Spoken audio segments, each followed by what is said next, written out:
way, Ndamukong Suh is going to sign with Tampa, 1 year, $8 million deal. How do you know? Look at that. Tommy Brady getting more help. Discover matches all the cash back you earn on your credit card into your first year. Accepted at 99% of the places in America that take credit cards. Learn more at discover.com/yes. Limitations apply. Well, I've said before, I think Tom Brady wins the divorce first year against the Patriots. And I think the division for New England's getting tougher. And I think Tampa's weapons are really, people don't understand outside of football how good they are. So I thought this morning, let's just look at the two schedules. The schedules are not out yet, but I already know who everybody plays. You just don't know when they play them. You know where they play, home or away. So let's look at New England's schedule. It is ranked as the hardest schedule in the NFL for the first time in recent memory. It's the hardest schedule. So I think the Patriots beat the bad teams at home. Dolphins, Jets, Raiders, and Cardinals with Jarrett Stidham. All four of those bottom half offenses. New England's going to have an elite defense, so they're going to beat the bad teams at home. I think they lose to Buffalo, Denver, San Francisco, and Baltimore at home. Buffalo made the playoffs and lost to the Patriots by one possession both times. Denver's my most improved team in the NFL. Now the Patriots road games. I'll say they beat the Dolphins on the road, the Jets. I'll throw in the Chargers because they're figuring out the quarterback position. The 5 road games I think they lose. Bills, Chiefs, Rams, Seahawks, Texans. All won 9 or more games last year. I think 3 of those 5 are better. That's 7-9 for the Patriots. Let's go to Brady the Bucs. 16th easiest schedule. Brady wins home games against Atlanta, Carolina, both L.A. teams in Green Bay. Green Bay, Aaron Rodgers is sub 500 in his career on the road. He's not winning at Tampa, especially if it's early in that heat against Brady and those weapons. They lose at home to the Vikings, Saints, and the Chiefs. Those teams were 20-4 on the road last year. Bucs have a much more manageable road schedule than New England. I think the Bucs win at Carolina, at Chicago, at Detroit, at Vegas, and at the Giants. I think they lose on the road at Atlanta, at New Orleans, at Denver. Brady's always struggled at Denver. What's Tampa's record? 10-6. 7-9 and 10-6. That's kind of what I think you're looking at. Now, again, I'm not going to be right, but if you start looking at Gostkowski, their kicker, gone. Gronk now gone for second year. Brady gone. They don't have an elite in a league that is now very high-profile skill league. They don't have a Julian Edelman's their guy. And they don't have any ability to draft wide receivers well. And the free agent period, they didn't land any of them. So I think you're looking at a New England team that plays good defense and plays close and is well coached, but just gets outscored 27-23 a lot. And I think if you look at Tampa, they got their tough games at home.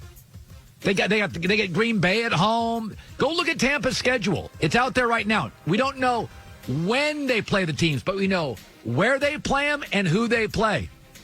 They get a lot of toughies at home. New England does not. Good stuff. Today's health concerns, more important than ever to take care of your body.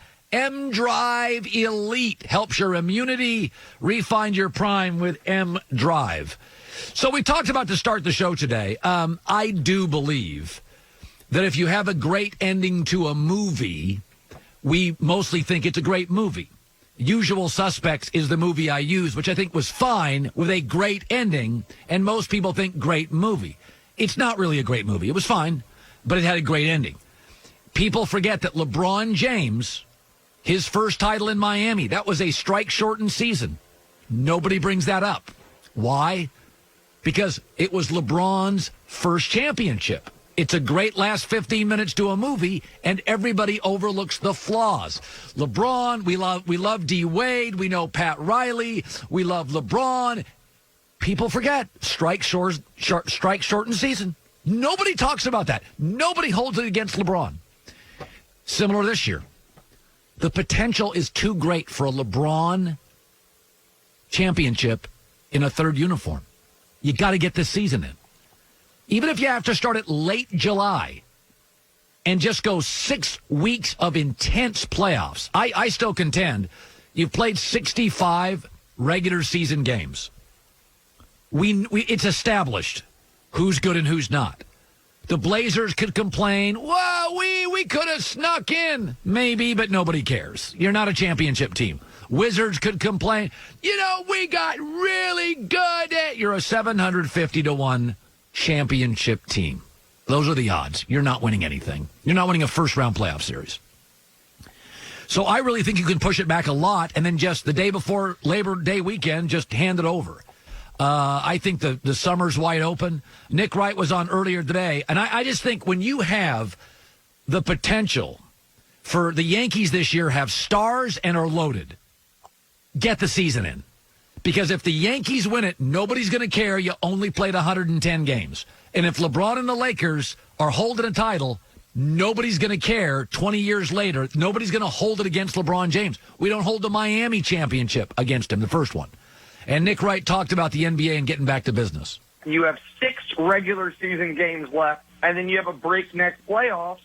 Turns out a team like the Lakers that hasn't been resting, that has actually treated the regular season like it matters, it could play very well into their hands as opposed to a team like your beloved Clippers, that team that has been saying all year long, no, it's a marathon, not a sprint. Well, all of a sudden it might be a sprint, and this Clippers-Lakers conference finals everyone's been saying we're going to get, I don't know if the Clippers will be there in the conference finals because I don't know if the Clippers know what their rotation is yet, know how to play together yet. I think that really matters.